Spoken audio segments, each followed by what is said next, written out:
Assalamualaikum warahmatullahi wabarakatuh.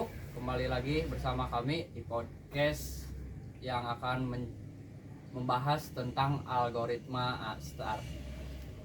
Buat yang belum tahu, algoritma ini sering digunakan di GPS atau bahkan robot mencari jalur terbaik dari satu tempat ke tempat lain. Nah, betul sekali. Sederhananya, algoritma Astar adalah cara cerdas untuk menemukan jalan terbaik dan terpendek dari titik A ke titik B. Tetapi, kenapa dia dianggap cerdas? Nah, itu yang bakalan kita bahas untuk hari ini. Pertama-tama, apa algoritma Astar itu? Nah, gampangnya, algoritma Astar itu metode untuk mencari jalan terbaik dari satu titik A ke titik lainnya atau ke titik B.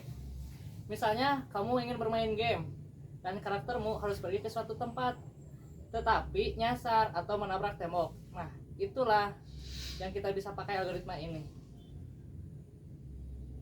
Oh, jadi Astar itu bekerja dengan menghitung dua hal ya? Ya, dibagi menjadi dua hal. Yang pertama, biaya perjalanan yang sudah ditempuh dari awal sampai titik sekarang. Nah, dan yang kedua, perkiraan biaya yang tersisa untuk sampai ke tujuan itu.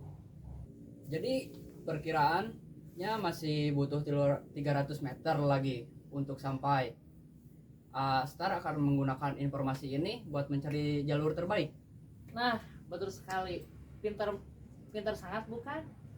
Dia nggak cuma melihat perjalanan yang sudah kamu lewati, tetapi juga mau memperkirakan langkah selanjutnya. Ini yang bikin Alstar lebih unggul dibandingkan metode pencarian biasa. Sekarang kita bahas gimana sih cara kerja algoritma Astar ini. Oke, jadi bayangin misalnya kamu punya peta dengan beberapa titik seperti rumah, warung, warkop, dan pasar. Tujuannya adalah mencari jalan tercepat atau rute yang tercepat dari rumah ke pasar.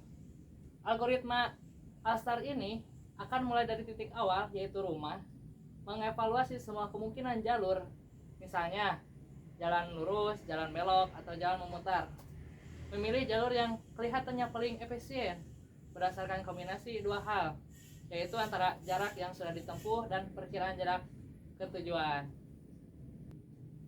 Oh, jadi dia mengecek semua kemungkinan dulu ya, tapi tetap fokus ke jalan yang kelihatan lebih pendek. Nah, betul banget. Misalnya ada dua jalan. Satu agak jauh tetapi lancar, yang kedua lebih dekat tetapi banyak hambatan. Nah, algoritma saat ini akan mempertimbangkan semuanya sebelum memutuskan jalan mana yang terbaik. Dan kayaknya menariknya dia nggak cuma pilih jalan terpendek, tapi juga jalan yang lebih pintar.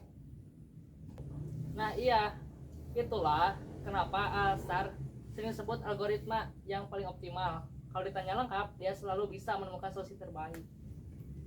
Sekarang kita bahas algoritma Astar ini dipakai di mana saja sih? Banyak banget sebetulnya, cuman kita ambil aja salah satunya. Misalnya di game. Bayangin kamu lagi bermain game seperti Patchman. Terus si Patchman ini harus mencari jalan untuk kabur dari musuh. Nah, si algoritma Alstar ini yang bantu menentukan jalan yang tercepatnya.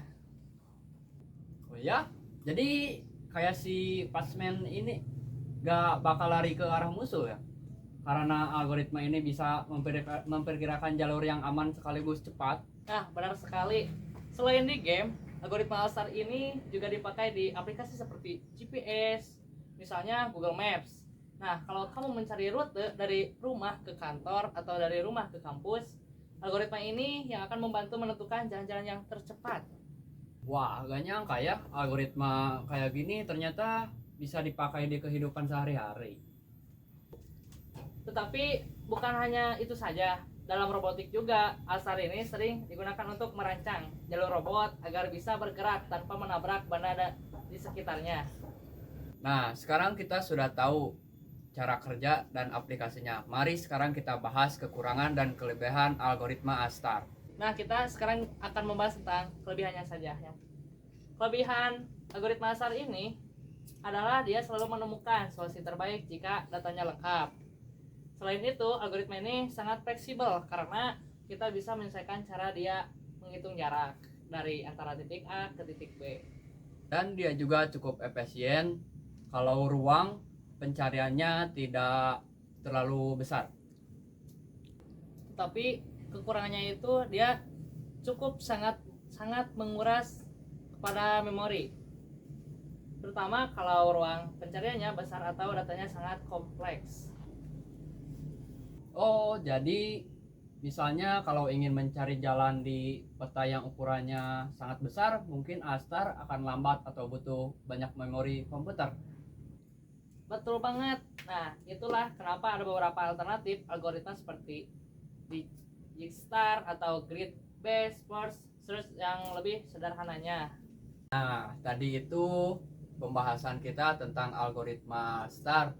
Kita sudah bahas mulai dari apa itu Astar, cara kerjanya, dan aplikasinya, sampai kelebihan dan kekurangannya algoritma Astar itu. Nah, semoga penjelasan ini bisa membantu kalian memahami kenapa algoritma ini penting dan bagaimana cara kerja di balik layarnya. Sekian dan terima kasih sudah mendengarkan podcast ini. Sampai jumpa di episode berikutnya.